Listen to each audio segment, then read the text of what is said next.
Imagine você daqui a alguns anos, né, ouvindo notícias sobre a evangelização na Bolívia e as centenas e milhares de pessoas aceitando Jesus, e você saber que você faz parte desse projeto, né?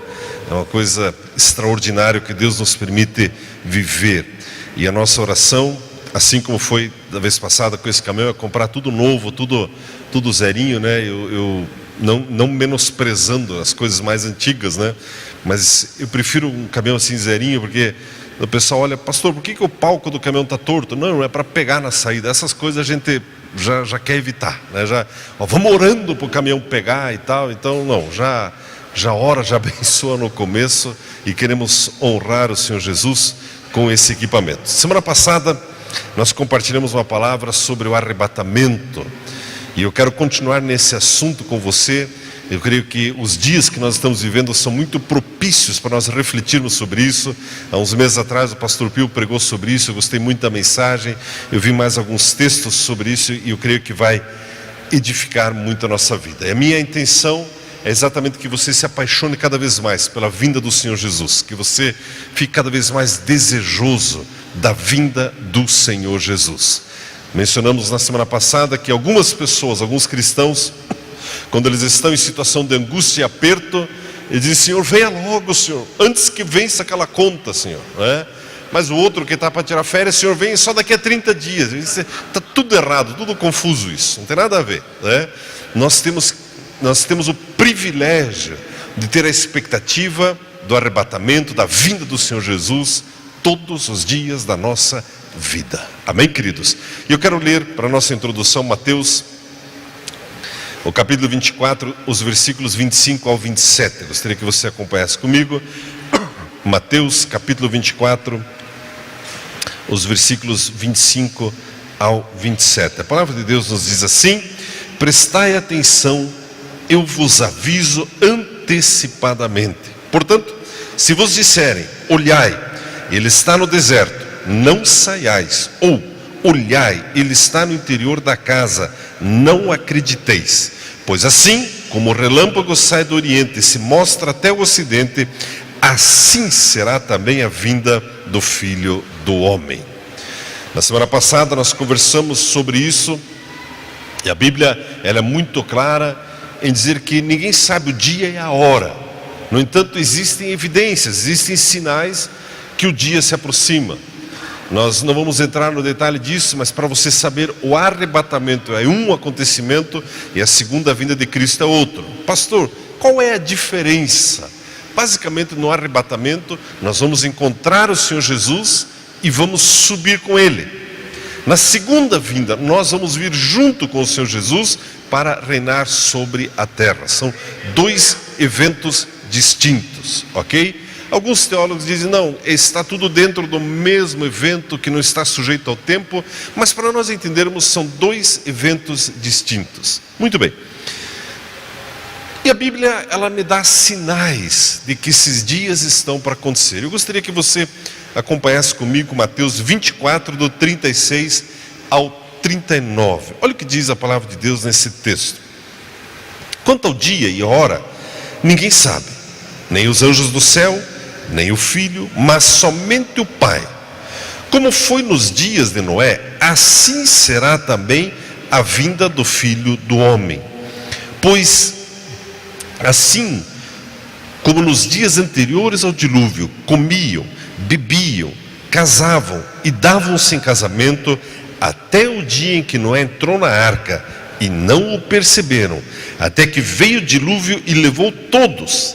Assim será também a vinda do Filho do Homem. Ainda o 40 em diante diz assim: estando dois no campo, será levado um e deixado o outro. Estando duas moendo no moinho, será levada uma e deixada a outra. Portanto, vigiai, porque não sabeis a que hora há de vir o vosso Senhor. Até aqui a nossa leitura. Amados, são palavras do próprio Senhor Jesus. E Jesus, sabendo do que viria e virá acontecer, ele reúne os discípulos. Olha, eu preciso falar com vocês de alguns acontecimentos futuros, né? E os discípulos ali reunidos, pensando em comprar ainda um franguinho dos adolescentes no final daquela reunião, prestando atenção, né? Jesus, como que vai ser? Jesus diz, olha, na verdade o dia e a hora nem eu sei, só o Pai sabe. Mas você precisa estar de sobreaviso. Ao final desse texto que nós lemos, Jesus coloca um número curioso. Ele coloca que 50% vai subir e 50% não. É um número dramático esse aqui. Mas Jesus, ele diz, você lembra-se de Noé? Turma, lembramos, Senhor, de Noé. Pois é, como foi nos dias anteriores ao dilúvio, assim serão os dias que antecederão a vinda do Filho do Homem. Que dias eram esses e que sinais eram esses? A Bíblia diz, você não precisa abrir, em 2 Pedro capítulo 3, versículo 10 em diante, o dia do Senhor virá como um ladrão. Os céus desaparecerão com grande estrondo, e os elementos ardendo se desfarão, e a terra e as obras que nela há serão descobertas. Mas nós aguardamos um novo céu e uma nova terra. Como eu disse, nem sempre é fácil discernir pelos textos bíblicos quando a Bíblia fala do arrebatamento, quando fala da segunda vinda de Cristo. Mas uma coisa é fato, tudo isso que existe aqui, que você e eu vemos, que é material, vai desaparecer. E nós cristãos temos essa convicção, pela palavra de Deus, que nos aguarda novos céus e nova terra. Meu irmão, uma afirmação como essa da parte de Deus, pela palavra dele, já é motivo suficiente para você descansar de Deus. Estou aguardando, estou confiante nesses novos céus, nessa nova terra. Mas Jesus, ele diz, existem alguns sinais que antecederão essa minha vinda. E eu quero conversar com você, e os dias que nós vivemos como povo brasileiro, como nação brasileira, evidenciam muito esses sinais. É uma coisa impressionante que nós estamos vivendo no campo político da nossa nação, uma coisa absurda, e que evidenciam esses sinais. E o primeiro sinal é a mentira. Como assim, pastor? Veja o que a Bíblia diz em Romanos capítulo 1, o versículo 25. Romanos capítulo 1, o versículo 25. Olha o que diz esse texto da palavra de Deus. Romanos capítulo 1, versículo 25. Trocaram a verdade de Deus pela mentira, e adoraram e serviram a coisas e seres criados, em lugar do Criador, que é bendito para sempre. Amém. Amados, quando você vê a mentira sendo tratada como verdade, a verdade como mentira, preste atenção. Quando isso é institucionalizado, quando isso é louvado, quando isso é colocado assim, olha, esse sujeito é realmente muito esperto, ele conseguiu convencer aquele juiz que ele não tinha culpa, muito embora ele mesmo saiba que ele é culpado. São sinais da vinda de Cristo. E você percebe os dias que nós vivemos, em que as pessoas vão aos meios de comunicação e até afirmam, nós vamos contar essa mentira para conseguir esse resultado. E os comentaristas dizem, olha, eles são muito espertos, essa é uma mentira boa que eles vão contar. Não é o que a gente está vendo? Não é exatamente o que nós estamos vivendo? E você fica olhando e fica indignado, mas como é possível? Porque o diabo vai cauterizando a mente das pessoas. Quando você vê alguns políticos ou empresários, quem quer que seja, comemorando que o juiz não conseguiu condená-lo. Está vendo? Ele não tinha provas. E sai fazendo festa. Mas espera lá, você sabe que é culpado. Como que você faz festa? Mas o juiz não conseguiu provar. Quando a mentira ela é louvada, realmente, esse advogado é muito bom. Ele conseguiu livrar esse sujeito da cadeia. A mentira institucionalizada, meus irmãos, é um dos sinais da vinda de Cristo. Não é o que nós estamos vivendo?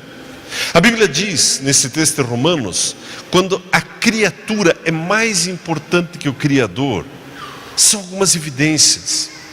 Meus irmãos, me entendam no que eu vou falar.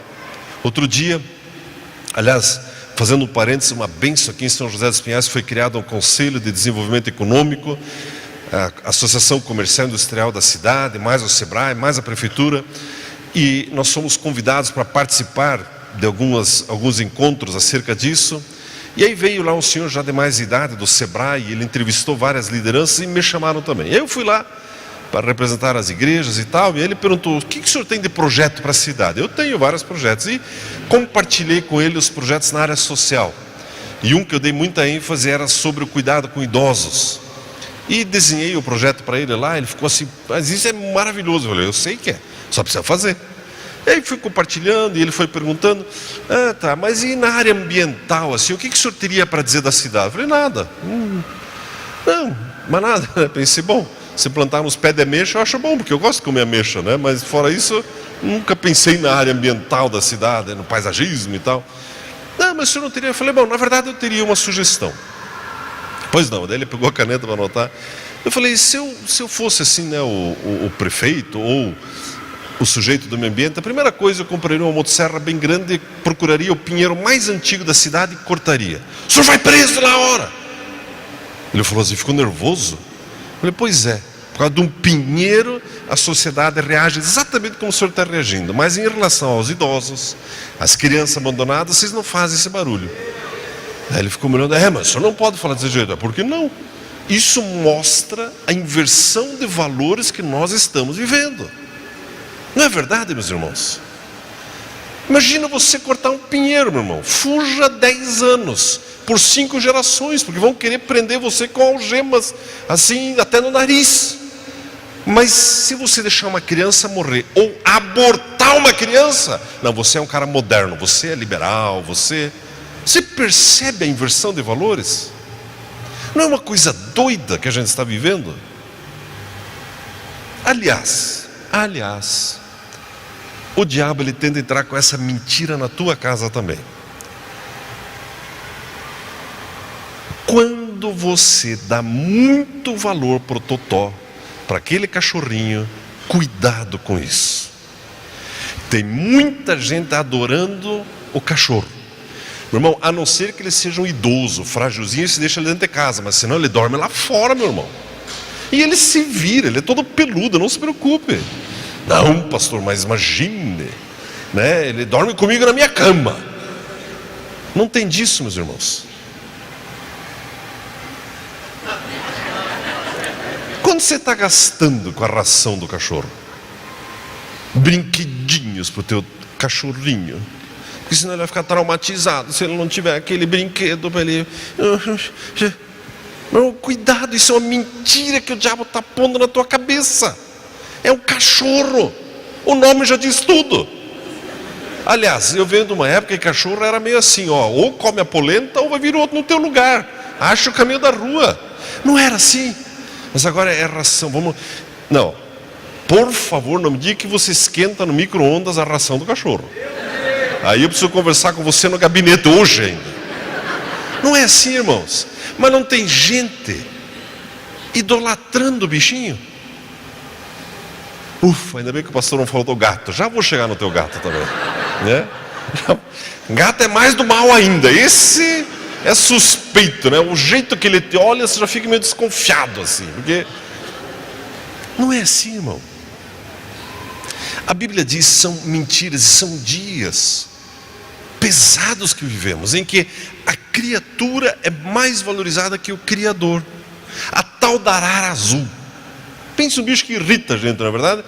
Já foi extinto umas 20 vezes. Sempre aparece uma revoada de arara azul, né?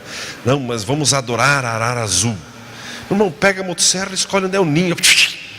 Vai nascer mais. Mas por quê?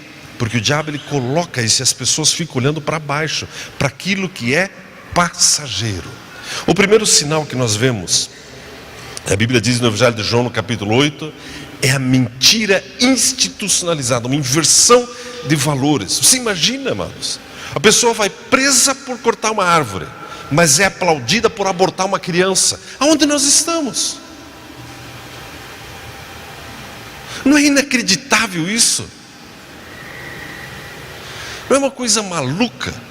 O projeto que eu compartilhei aquele dia no Sebrae, já compartilhei com vários políticos, cada um que vem aqui conversar, pastor, volta em mim, eu falei, olha, eu tenho um projeto, já compartilhei com uns 20, quem sabe um dia alguém faz.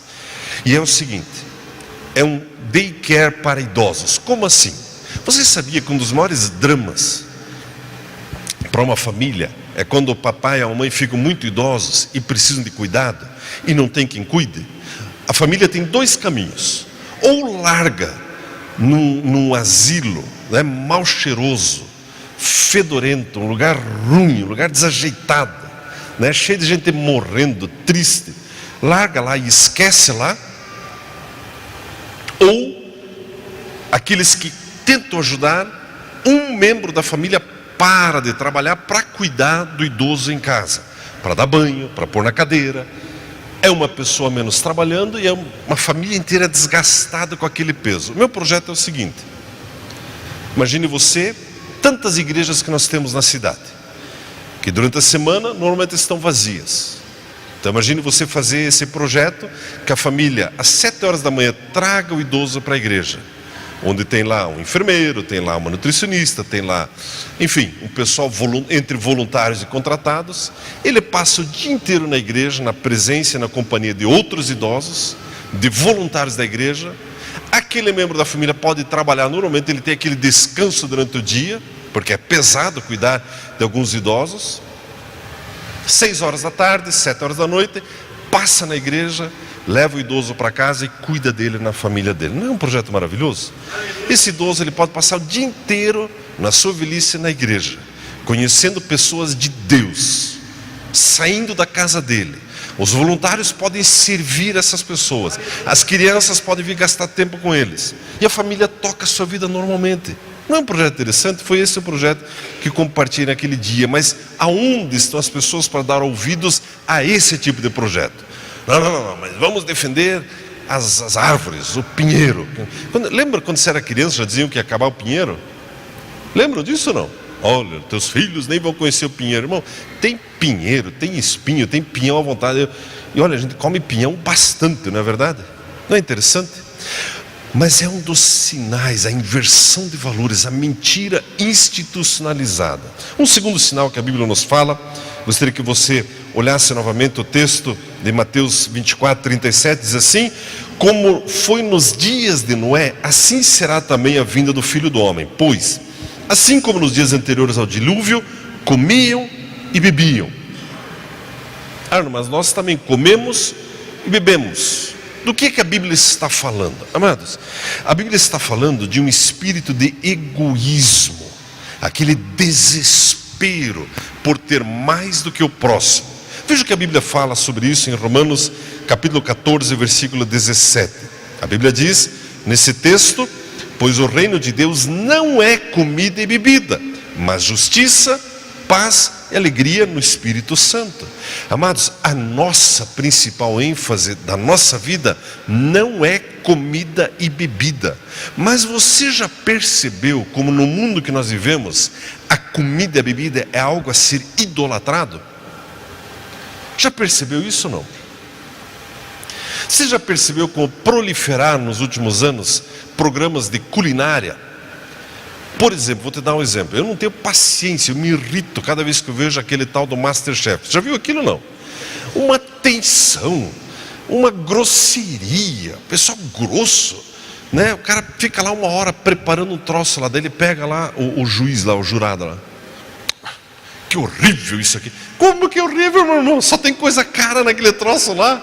Uma delícia. Está horrível aqui, não sei o que. Tem um fundo de não sei o que, é madeirado. Mas que é madeirado? Você nem comeu madeira na tua vida ainda para falar uma besteira dessas. Mas você percebe os caras tensos e chorando. Eu não acertei meu prato. Meu irmão, muda o molho, faz outro molho, dá tudo certo. Você percebe não? Uma idolatria. Quando a comida é assim, né? O prato, aquilo é filmado de todo lado, né? Cara, olha, como é que eu vou comer esse troço aqui? Não é verdade? O cara fica olhando, ele fica até meio com raiva. Olha, eu queria comer era um aipim assim, com a costela assado junto e tal.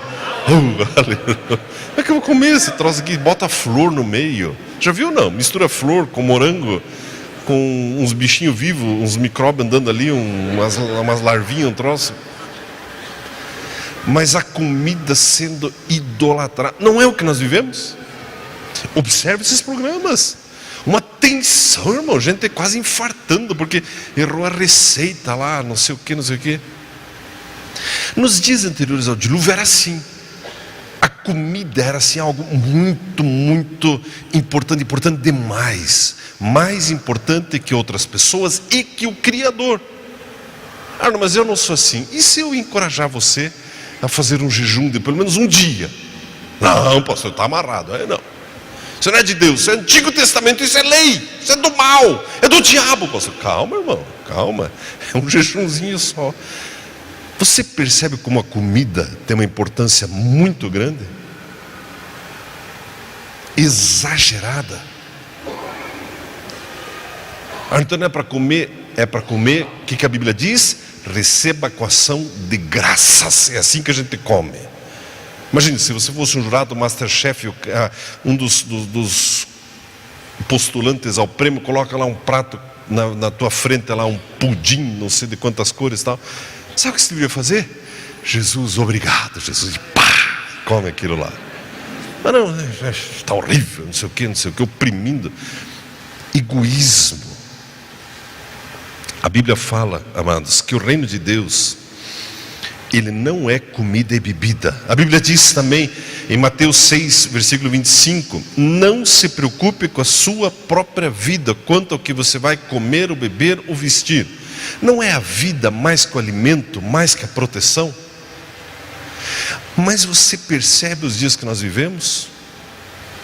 Em que isso é colocado como, assim, o top do top. Aliás, eu posso apertar um pouco mais, não? O que você coloca no teu Instagram, no teu Facebook? Que fotos você coloca? De você lendo a Bíblia, fazendo devocional? Ou daquele churrasco maravilhoso? Pá, o churrasco de hoje.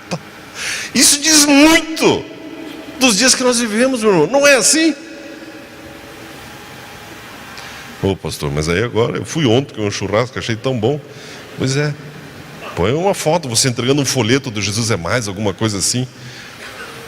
O egoísmo. O egoísta, ele acha que vai faltar. A Bíblia diz em 2 Timóteo, capítulo 3, versículo 2, os homens serão egoístas. Aliás, não é o que a gente vê também nesses dias, esses homens querendo o poder a qualquer custo, como se fosse viver para sempre aqui na terra.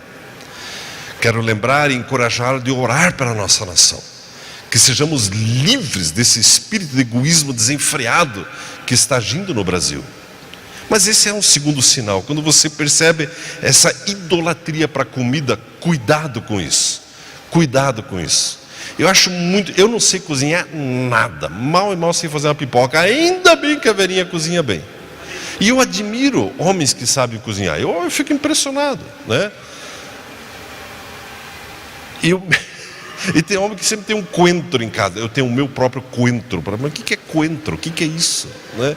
Sei lá que se a Verinha põe coentro ou não, mas eu gosto da comida dela. Irmão, trate com mais simplicidade isso. Amém, meus queridos?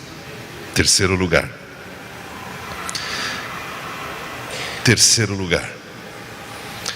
Os dias anteriores ao dilúvio, as pessoas casavam e davam-se em casamento. Mas nós também casamos. Qual o problema disso?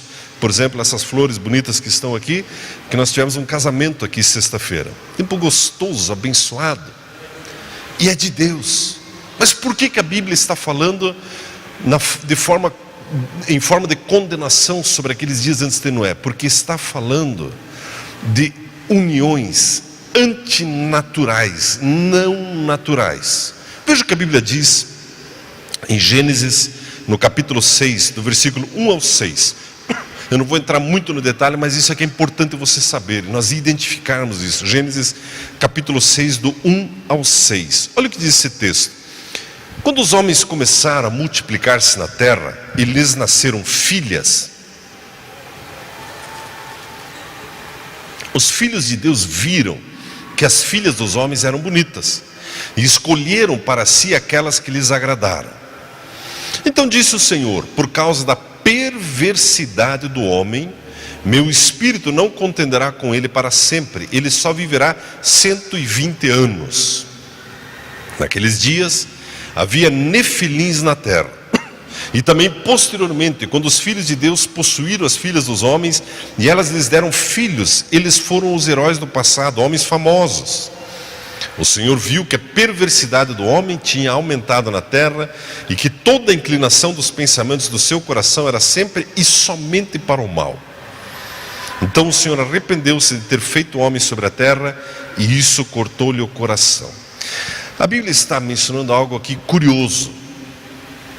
A Bíblia diz que havia uma raça, um grupo de pessoas chamados Nefilins, nos dias anteriores ao dilúvio. Esses Nefilins, eles eram fruto da relação de filhas dos homens e filhos de Deus. Filhos dos homens somos nós. Mas a quem a Bíblia se refere, esses filhos de Deus? A Bíblia se refere, amados, por exemplo, tem um texto de Jó, onde os filhos de Deus vieram se apresentar a Deus, e entre eles estava Satanás, para prestar contas. Está lá em Jó, no capítulo 1, versículo 6, depois você pode olhar. A Bíblia chama de filhos de Deus anjos, seres celestiais. Então o que a Bíblia está dizendo, que alguns anjos caídos, alguns seres celestiais, tiveram relações sexuais com mulheres, da onde nasceram esses gigantes. E a Bíblia diz, nós lemos o texto, que essa perversidade afrontou o coração de Deus, e depois disso veio o dilúvio. A Bíblia diz, nós não vamos entrar nisso nessa noite, mas a Bíblia diz que esses anjos, eles foram colocados em prisões eternas. Muito bem. Então havia um grupo de pessoas que nasceu de uma relação totalmente anormal. Você percebe que hoje em dia há uma força enorme do inferno para que essa mesma influência atinja as nossas vidas, em especial as nossas crianças? Lembra-se do episódio de Sodoma e Gomorra, quando Ló estava lá e 2 anjos vieram visitá-lo, e os homens da cidade queriam ter relações sexuais com aqueles anjos? É o mesmo espírito. É o mesmo espírito. E esse mesmo espírito, a influência deles age hoje em dia. E são sinais da volta de Jesus. Por exemplo, há um tempo atrás, quando se falava em homossexualismo, as pessoas ficavam meio assim, mas hoje a maioria aceita, não é normal. É uma opção. É uma opção. E você tem que aceitar isso, amados. Isso não é uma opção, é uma influência maligna. A Bíblia diz que há condenação sobre os que tais coisas praticam. É o que a Bíblia diz, não mudou a Bíblia. Não mudou.